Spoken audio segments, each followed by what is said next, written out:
Ricardinho não aguentou o cheiro bom do pão e falou: "Pai, tô com fome." O pai, Agenor, sem ter um tostão no bolso, caminhando desde muito cedo em busca de trabalho, olha com os olhos marejados para o filho e pede mais um pouco de paciência. "Mas pai, desde ontem não comemos nada. Eu tô com muita fome, pai." Envergonhado, triste e humilhado em seu coração de pai, Agenor pede para o filho aguardar na calçada enquanto entra na padaria à sua frente. Ao entrar, dirige-se a um homem no balcão. "Meu senhor, estou com meu filho de apenas 6 anos na porta, com muita fome. Não tenho nenhum tostão, pois saí cedo para buscar um emprego e nada encontrei. Eu lhe peço que, em nome de Jesus, me forneça um pão para que eu possa matar a fome desse menino. Em troca, posso varrer o chão do seu estabelecimento, lavar os pratos e copos ou outro serviço que o senhor precisar." Amaro, o dono da padaria, estranha aquele homem de semblante calmo e sofrido pedir comida em troca de trabalho e pede para que ele chame o filho. Agenor pega o filho pela mão e apresenta-o a Amaro, que imediatamente pede que os dois sentem-se junto ao balcão, onde manda servir 2 pratos de comida do famoso PF, o prato feito: arroz, feijão, bife e ovo. Que delícia, né? Para Ricardinho, era um sonho comer após tantas horas na rua. Para Agenor, uma dor a mais, já que comer aquela comida maravilhosa fazia-o lembrar-se da esposa e mais 2 filhos que ficaram em casa apenas com um punhado de fubá. Grossas lágrimas desciam dos seus olhos já na primeira garfada. A satisfação de ver seu filho devorando aquele prato simples como se fosse um manjar e lembrança de sua pequena família em casa foi demais para o seu coração tão cansado de mais de 2 anos de desemprego, humilhações e necessidades. Amaro se aproxima de Agenor e, percebendo a sua emoção, brinca para relaxar. "Ô Maria, sua comida deve estar muito ruim. Olha, o meu amigo está até chorando de tristeza desse bife. Será que é sola de sapato?" Imediatamente, Agenor sorri e diz que nunca comeu comida tão apetitosa e que agradecia a Deus por ter esse prazer.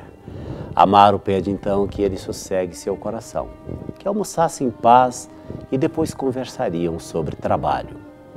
Mais confiante, Agenor enxuga as lágrimas e começa a almoçar, já que a sua fome já estava nas costas. Após o almoço, Amaro convida Agenor para uma conversa nos fundos da padaria, onde havia um pequeno escritório.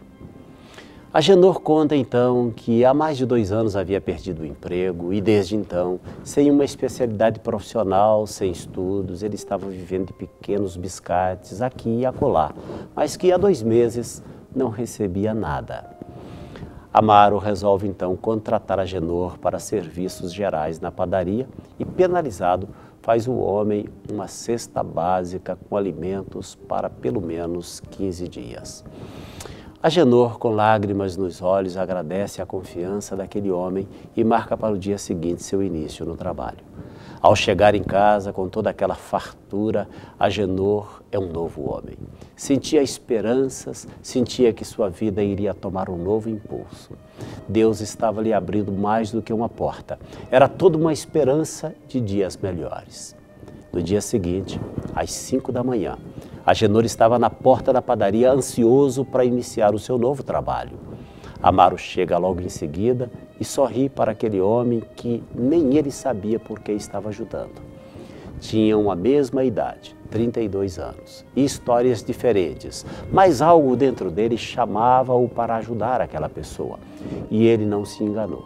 Durante 1 ano, Agenor foi o mais dedicado trabalhador daquele estabelecimento, sempre honesto e extremamente zeloso com os seus deveres. Um dia, Amaro chama Agenor para uma conversa e fala da escola que abriu vagas para a alfabetização de adultos, a um quarteirão acima da padaria. e que ele fazia questão que a Agenor fosse estudar. A Agenor nunca esqueceu o seu primeiro dia de aula, a mão trêmula nas primeiras letras e a emoção da primeira carta. 12 anos se passaram desde aquele primeiro dia de aula. Vamos encontrar o Dr. Agenor Batista de Medeiros, advogado, abrindo seu escritório para seu cliente, e depois outro, e depois mais outro. Ao meio-dia, ele desce para um café na padaria do amigo Amaro, que fica impressionado em ver o antigo funcionário tão elegante em seu primeiro terno. Mais 10 anos se passam e agora o Dr. Agenor Batista, já com uma clientela que mistura os mais necessitados que não podem pagar e os mais abastados que o pagam muito bem, resolve criar uma instituição que oferece aos desvalidos da sorte que andam pelas ruas, pessoas desempregadas e carentes de todos os tipos, um prato de comida diariamente na hora do almoço. Mais de 200 refeições são servidas diariamente naquele lugar que é administrado pelo seu filho, o agora nutricionista Ricardo Batista. Tudo mudou, tudo passou, mas a amizade daqueles dois homens, Amaro e Agenor, impressionava a todos que conheciam um pouco da história de cada um. Contam que, aos 82 anos, os dois faleceram no mesmo dia, quase que à mesma hora, morrendo placidamente com um sorriso de dever cumprido. Ricardinho, o filho, mandou gravar na frente da casa do caminho que seu pai fundou com tanto carinho. Um dia eu tive fome e você me alimentou. Um dia eu estava sem esperanças e você me deu um caminho. Um dia acordei sozinho e você me deu Deus. E isso não tem preço. Que Deus habite em seu coração e alimente a sua alma. E que te sobre o pão da misericórdia para estender a quem precisar. Ah, que história, hein? Que história. Enquanto eu li essa história, eu me via dentro dessa história. Porque só quem um dia não teve o que comer pode entender perfeitamente uma história como essa, que sinceramente eu nem sei se é uma história verdadeira, se é uma metáfora, se é uma parábola, mas é uma história que é possível que tenha sido muito real. Porque, como eu disse, eu vivi história semelhante. Acordar lá em casa pela manhã, mamãe olhar a lata de mantimento e não termos um grão para comer na hora do almoço. Mas Deus, na sua bondade, na sua fidelidade, no seu cuidado, no seu amor e no seu carinho, não nos deixou faltar. Não nos permitiu que faltasse. Eu me lembro que nesse dia, papai doente, mamãe fez uma lista bem pequenininha, bem acanhadinha de algumas coisas básicas, muito básicas. E meu pai então me pediu que eu fosse até a mercearia para pedir ao dono daquela mercearia se ele podia atender aquela lista para o meu pai pagar depois. E o interessante é que eu me lembro que naquela lista a mamãe cometeu um exagero. E qual foi o exagero?